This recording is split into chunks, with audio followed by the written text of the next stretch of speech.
falou aham, não foi? Ah, ela falou aham. Então vamos prosseguir, né? Então falou aqui, Moisés falou que Deus iria levantar um profeta semelhante a mim. Vamos ver Deuteronômio capítulo 18. Deuteronômio 18.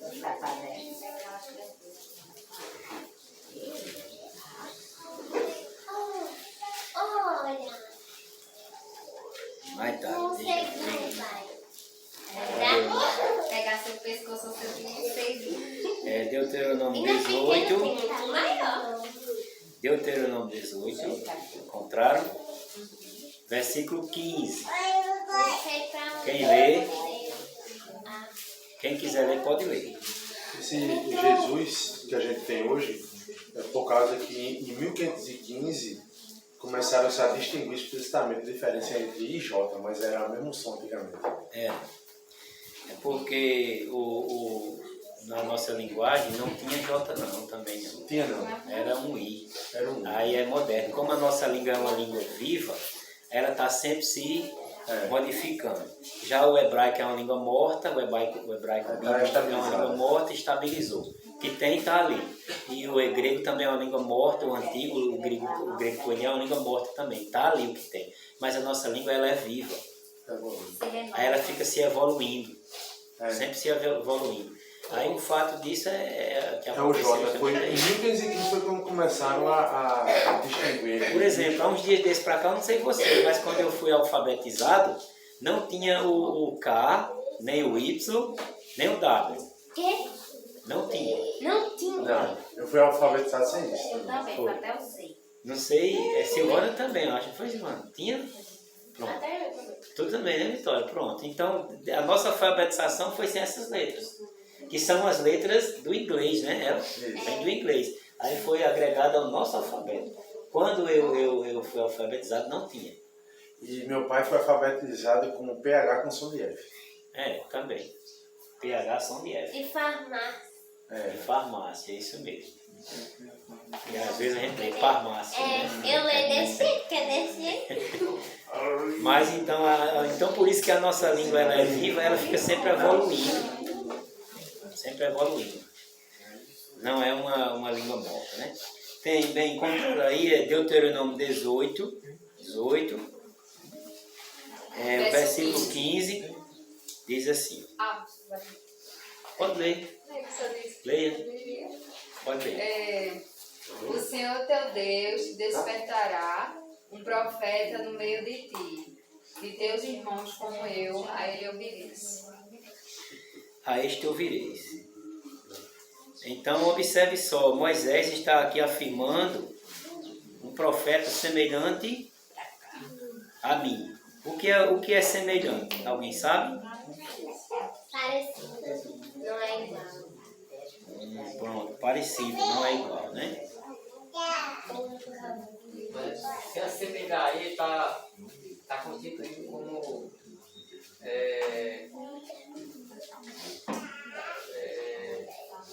terá a mesma responsabilidade, mesmo exercício que Moisés fez. Moisés foi chamado de onde? Do Egito. Jesus também foi chamado do Egito. Foi mesmo, né? Foi. Moisés foi peregrino. Jesus disse, eu sou peregrino entre vós. Então há muitas semelhanças. Se nós for analisar direitinho, há muitas semelhanças. Pai, o Alexandre Grande era do Egito? Não, o Alexandre Grande era da Grécia. Macedônia. Isso, Macedônia. Uma cidade aquática que tinha... Muito bem, então vocês continuam aí em Deuteronômio 18? Pronto, Luciana, versículo 18, do 18 e o 19. Não, até o 20, 18 ao 20, pode ler. Suscitar-lhe-eis um profeta do meio de seus irmãos, semelhante a mim, em cuja boca porei as minhas palavras, e ele falará tudo o que eu lhe ordenar. E todo aquele que não ouviu as minhas palavras que ele falar em meu nome, disso lhe pedirei contas.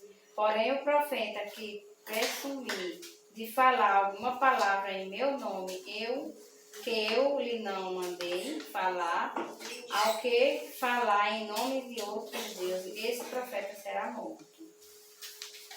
Muito bem. Então aqui o profeta que o Senhor levantar, a ele ouvirei, né?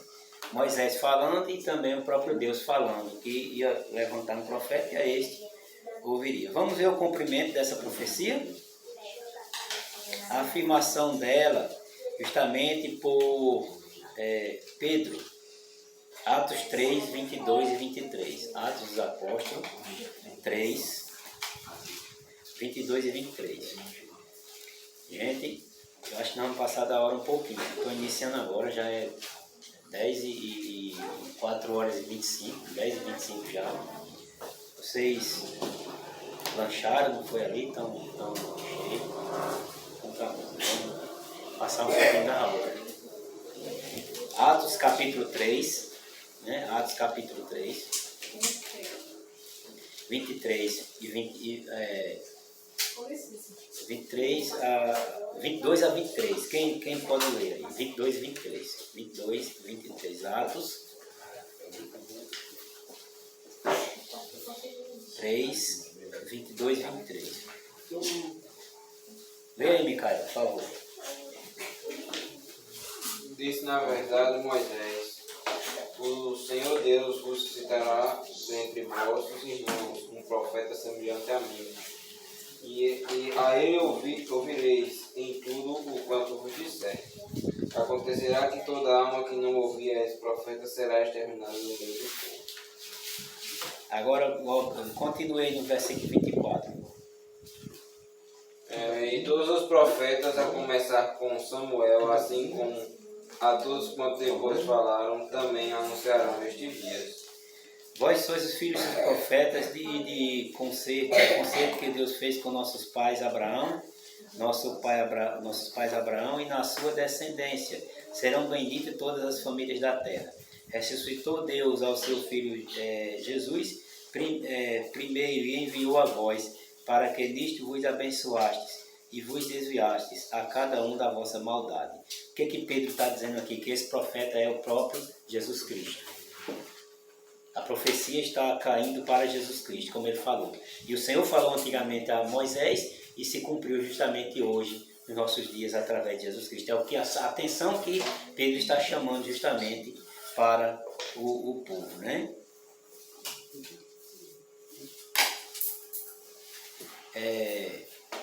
Então nós vamos ver também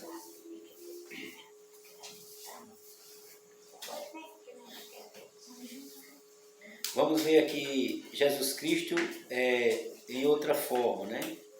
Não angelical, era um anjo na verdade, mas ele vai mostrar aqui como uma forma física. Êxodo capítulo 17, 6. Êxodo 17, 6. Eu vou adiantar. Êxodo 17, 6. Vamos lá?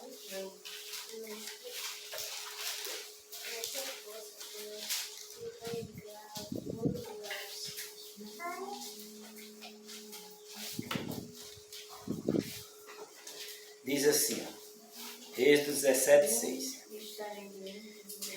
Eis que eu estarei ali diante de ti sobre a rocha em Horebe, e tu ferirás a rocha, dela sairão águas, e o povo beberá. E Moisés assim o fez diante dos olhos dos anciões de Israel.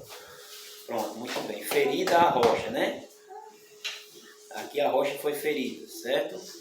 E saiu o que dela? Água. E matou a sede daquele povo que estava murmurando, pedindo água. Muito bem. Agora vamos aqui em 1 Coríntios 10, versículo 4. Primeira carta de Paulo aos Coríntios 10, versículo 4.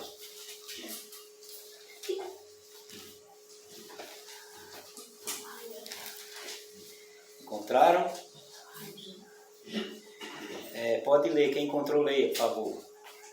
E beberam todos de uma mesma bebida espiritual, porque bebiam da pedra espiritual que os seguia, e a pedra era Cristo. Pronto. Então aqui a pedra, Paulo está falando que a pedra seria quem? Jesus Cristo, aquela pedra que jorrou água. Vocês lembram do diálogo que Jesus Cristo teve, um diálogo com uma mulher samaritana? Ele disse, se soubesse quem era, o que aconteceria? Águas vivas, né? Nasceria nela. Então, justamente, Jesus falou acerca disso. Ela disse, Senhor, dá-me dessa água para que eu não venha mais aqui apanhar ou pegar. Então, Paulo fala justamente aqui que esse aqui disse, a pedra que guiava e a pedra era Cristo. Ou seja, essa pedra que acompanhava o povo, ela era Cristo, né? Nós podemos ver no Salmo 78, 15 e 16. Salmos 78, 15 e 16. Salmos 78.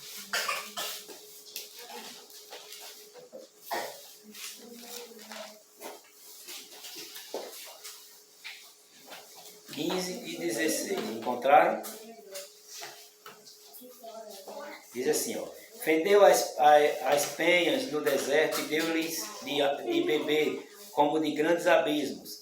Fez sair fontes da rocha e fez correr as águas como rio. Então aqui foi abundância de água, certo? Abundância de água. Salmo 105, 41 também fala da mesma situação. Salmo 105, 41.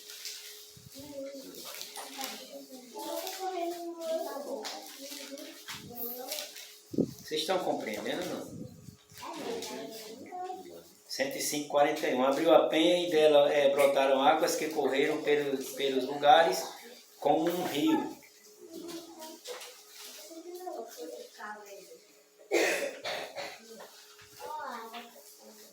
Compreenderam? Paulo falando que a rocha é quem? A rocha é Jesus Cristo. Então nós vimos até agora justamente que Deus disse, eu não vou, nós não vimos essa parte, mas eu vou falar para vocês. Deus falou para Moisés, eu não irei adiante de vós, mas enviarei o meu anjo. Quem era esse anjo? O próprio Cristo, na pessoa angelical. E também ele é considerado pela pedra que seguia o povo. Olha, gente, o que os rabinos dizem? Que essa pedra era uma pedra roliça, que quando eles caminhavam, essa pedra rolava também e seguia para onde eles quer que eles iam. E dali brotava água e eles bebiam. Era um milagre que acontecia ali. O anjo rolando aquela pedra, e aquela pedra ia na caminhada do povo de Israel, e chegando ali ela brotava água e o povo bebia água daquela rocha.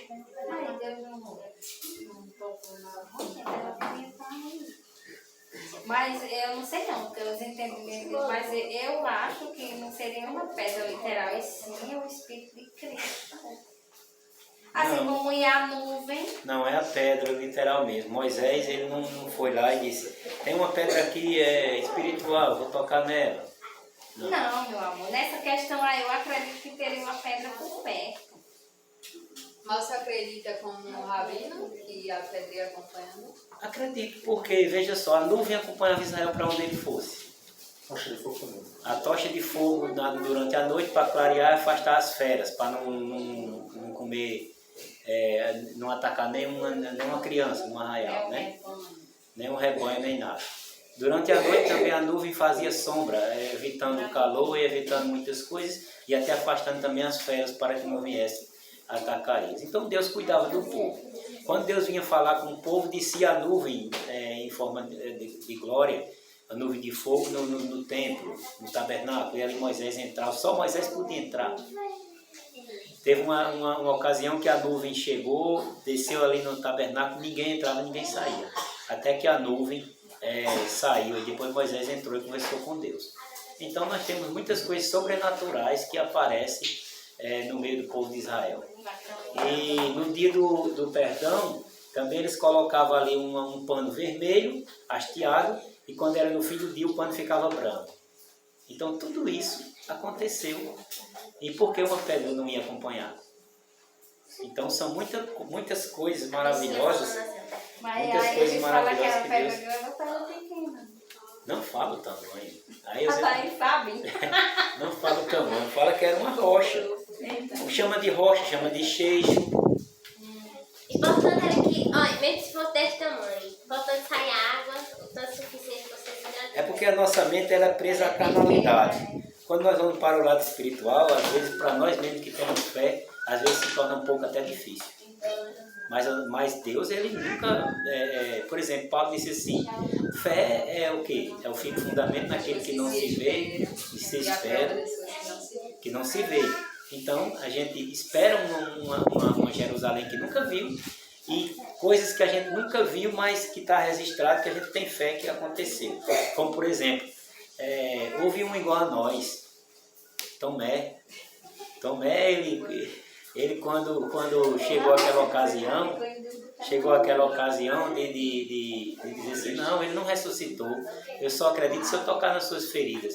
E quando Jesus disse, vem, toca, que ele tocou, Jesus disse, Tomé, sede crente e não incrédulo.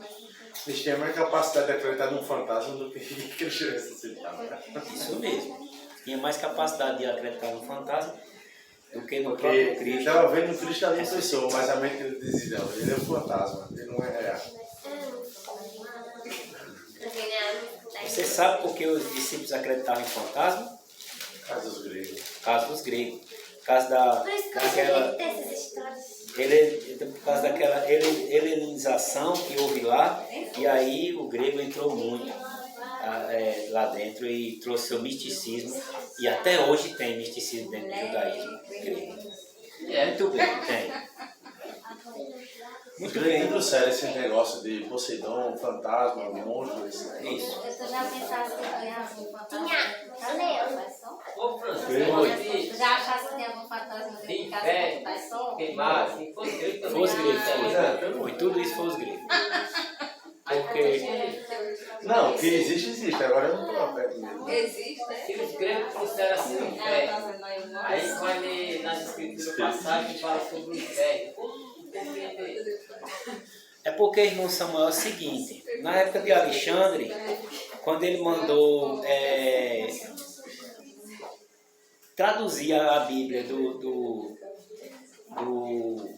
hebraico para o grego, então eles tinham que fazer o mais próximo que o grego pudesse compreender. Então muitas coisas foram trocadas e dá outro sentido. Não dá aquele sentido que está ali no original, dá outro sentido. Aí a partir dali começaram a escantear os originais e pegar só aquela tradução e copiar através daquela tradução. Por isso nós temos muita coisa hoje que está mudado do original para dar outro sentido por conta dessa situação. Por conta disso, da Septuaginta, que foi feita por 72 anciões, na época de Alexandre e um dos generais, que era Ptolomeu. A maioria das religiões de hoje, eles acreditam sim, realmente, que ou vai para o céu ou para o inferno, né? Porque está assim, vai para o inferno, vai ficar sofrendo eternamente, e está dizendo que é sofrer eternamente, eternamente. É isso mesmo. Mas foi necessário, sabe, irmão? Eu estava vendo isso aí semana passada, acho que até depois que eu saí da igreja de Vassal, porque eu fiquei pensando, se a Bíblia não tivesse sido traduzida para o grego, do grego para o latim e para o latim para chegar na nossa linguagem para o alemão, que foi a mais importante, a gente não teria hoje. Porque quando essas linguagens foram morrendo, poderia ter acontecido o que aconteceu com os livros, por exemplo, aconteceu com os livros irlandeses. Eles têm dezenas de livros lá, mas como a linguagem dos irlandeses, dos bárbaros, está morrendo, eles têm centenas de livros que só existem 6 mil pessoas no mundo que falam. E quando essa geração morrer, provavelmente vai ficar 3 mil, 2 mil, daqui a pouco vai se acabar. Aí tem dezenas de escritos, dezenas de coisas que provavelmente mudou 100 anos, ninguém sabe mais nem ler o que está escrito ali. Verdade. Então, a palavra de Deus, ela foi sendo transformada de linguagem para ela poder sobreviver o tempo. Porque na época dos católicos, 200 anos, a linguagem que dominou foi o latim, então ela tem que estar em latim. Então, você vê que as que estavam mais governando assim foram as que foram importadas, né? São Jerônimo quem traduziu para o latim, né? Porque se não tivesse em latim e tivesse um no hebraico original ainda, provavelmente ela tenha sido esquecida lá no canto lá e a palavra de Deus não tinha. Quer dizer, por Deus tinha, né? Mas foi uma maneira de trazê-la até hoje. Deus nunca deixou, irmão Tiago, que a sua palavra desaparecesse. Ele nunca deixou que a palavra desaparecesse, né? Então teve essa transformação justamente para isso. A Bíblia, como a gente viu que Isaías ele fala disso, eu manifestarei a outros povos, né? E outras línguas e outros costumes. Então, hoje a gente vê que a palavra de Deus ela é universal. Não digamos universal, mas quase universal. Tem países que ainda não foi, não aceitou e não foi como é que se diz, traduzida para a sua língua e dialeto. Mas a maioria, a Bíblia tem Qual era o maior empecilho antigamente, quando a Bíblia era em latim? Você tem que aprender latim para poder ler a palavra de Deus. Então, muitas pessoas às vezes reclamam de traduções. Pode haver algum problema, mas a palavra de Deus você me garante que nem um vinho, nem um azeite. Eu antigamente, irmão Tiago, reclamava de uma tradução, hoje eu não reclamo mais. Porque a última aula de hebraico que a gente teve, o professor deu 30 minutos para nós traduzir uma cláusula. Eu e outra senhora. 20 minutos. E nós traduzimos, sabe quantas palavras dessa cláusula? 2. Não é simples, a tradução é complicada. Porque, por exemplo, quando ela pegou no lado literal a tradução, aí não dava sentido. No lado literal não dá sentido. O professor, depois que passou 30 minutos, ele disse, foi bom ver vocês bater na cabeça aí um pouquinho, para vocês verem como é uma tradução. Aí ele falou, aí a irmãzinha lá, a Marisa, foi e falou, olha, mas aqui está dizendo assim, ele disse, sim, mas na nossa língua não cabe. Você tem que pegar, se aí está na literalidade, você tem que pegar o que vai dar um sentido na nossa língua. Se não der sentido na nossa língua, não adianta. Professor de espanhol, que é espanhol, é perto da nossa língua. É difícil trazer português para a gente traduzir. Por exemplo, eu recebi uma palavra baixa.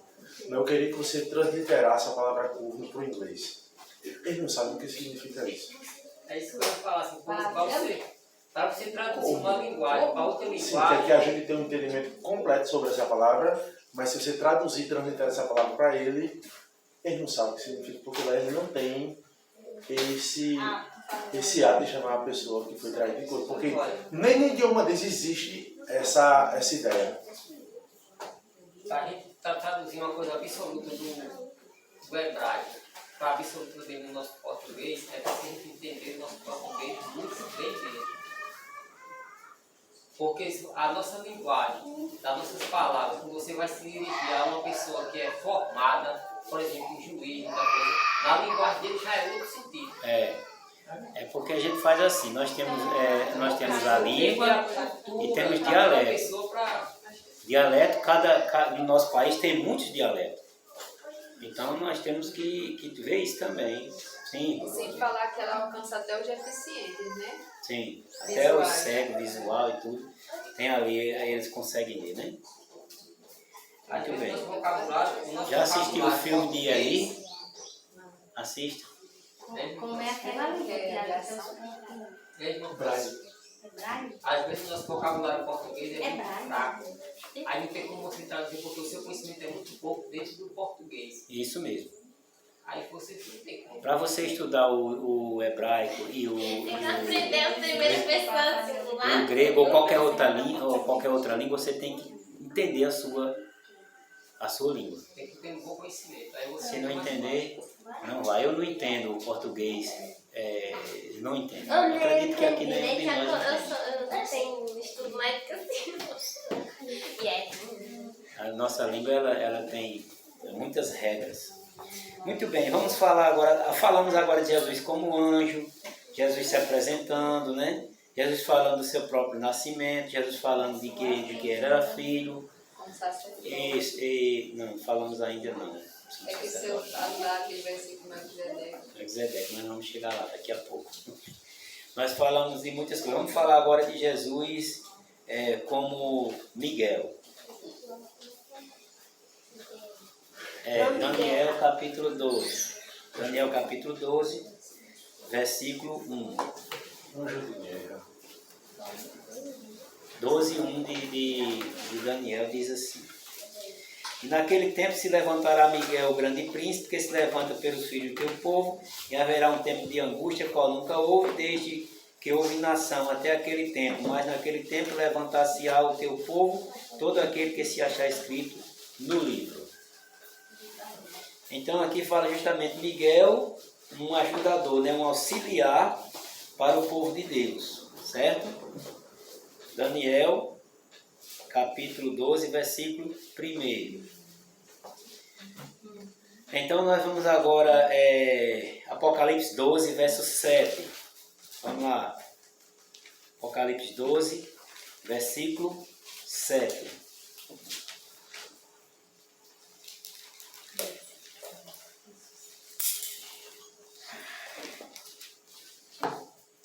De Apocalipse. E houve batalha no céu, Miguel e os seus anjos batalhavam contra o dragão, e batalhava o dragão e os seus anjos. No caso, Constância, Miguel é a maior patente, né, dos anjos? Sim, é o que comanda todas as hostes celestiais. Então, Miguel, ele aqui está combatendo o próprio Satanás. E aqui Miguel, ele está... Vocês lembram da ocasião em que, no capítulo, acho que é o capítulo 8 ou o capítulo 9, deixa eu ver aqui, capítulo 9 de Daniel, você vai voltar um pouquinho aí que vocês vão ver.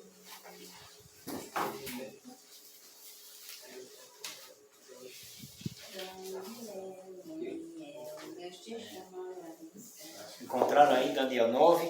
Pronto, o versículo 21 diz assim: estando eu, digo ainda, falando na oração, o varão Gabriel, que aqui é outro anjo, que eu tinha visto na minha visão, ao princípio veio voando rapidamente, tocou-me a hora do sacrifício da tarde, e me instruiu e falou comigo e disse: Daniel, agora saí para fazer-te entender o sentido. No princípio das tuas orações saiu a ordem, e eu vim para declarar, porque és muito amado, pois bem sentido a palavra. Deixa eu ver aqui, mas não é essa parte ainda não. É outra parte aqui que o anjo Gabriel, ele disse que não conseguiu vencer. É mesmo, mas mais para baixo um pouquinho. Não. É? Príncipe da Pérsia de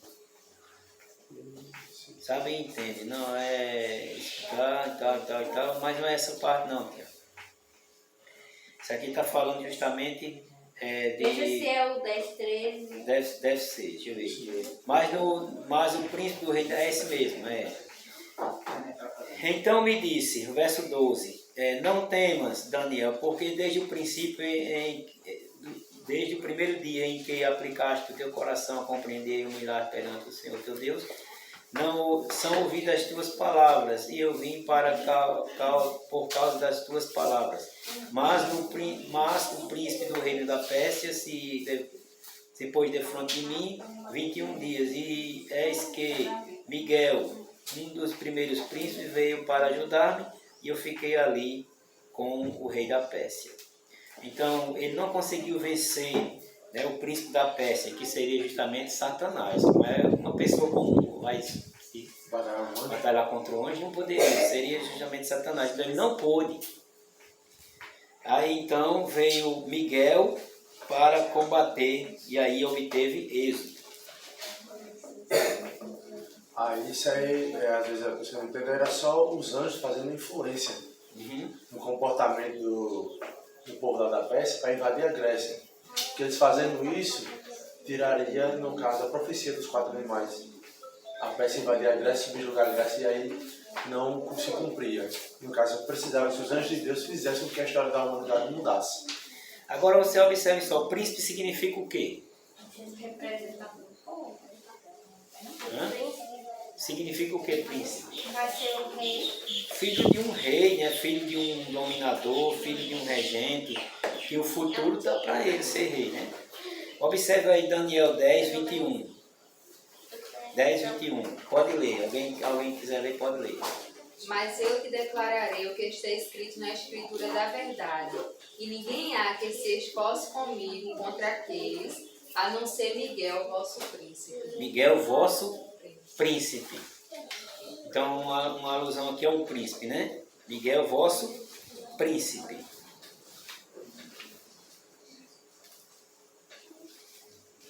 Vamos ver Daniel 8, 25. Vai voltar um pouquinho.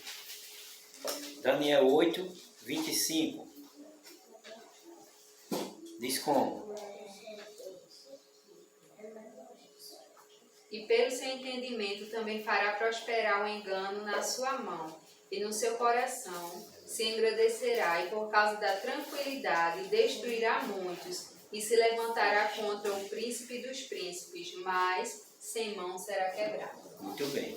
Então aqui, o próprio Satanás vai se levantar contra o príncipe dos príncipes. E quem é o nosso príncipe aqui que foi falado aqui no capítulo 10? Fala aqui Miguel, né? Miguel, vosso príncipe. Certo? Jesus é chamado de príncipe também. Veja aí, príncipe e ungido. Veja Daniel 9, 25. Daniel 9, 25 diz assim. Sabe e entende desde a saída da ordem para restaurar e para edificar Jerusalém até o Messias, o príncipe, ou seja, ungido, Mashiach, o príncipe, 7 semanas e 62 semanas. Então a gente vê aqui, falando justamente da pessoa de Jesus Cristo como sendo o príncipe. Miguel príncipe, Jesus príncipe. Vocês estão entendendo ou não? E também, lá em Isaías, que a gente leu também, né, irmã França? Sim. Isaías 9, 6, quando no final ele diz príncipe da paz também. Né? Muito bem, irmão. Bem colocado. 9,25. 9,25. Leia aí na sua tradução, por favor. 9,25 de Daniel. Leia aí, mano. Sabes e entende, desde a saída da ordem para restaurar e para edificar Jerusalém até o ungido ao príncipe 7 semanas, 72 semanas, as praças e as circunvalações se reedificarão, mas em tempos angustiosos. Muito bem. Agora, veja aí quem é o ungido. Vai em Lucas 4. Quem é o ungido? Lucas capítulo 4. Lucas 4, 17 e 18. É uma profecia, viu? A profecia referente a Isaías. Aí, Luciana, leia aí para nós. Lucas 4, 17 e 18.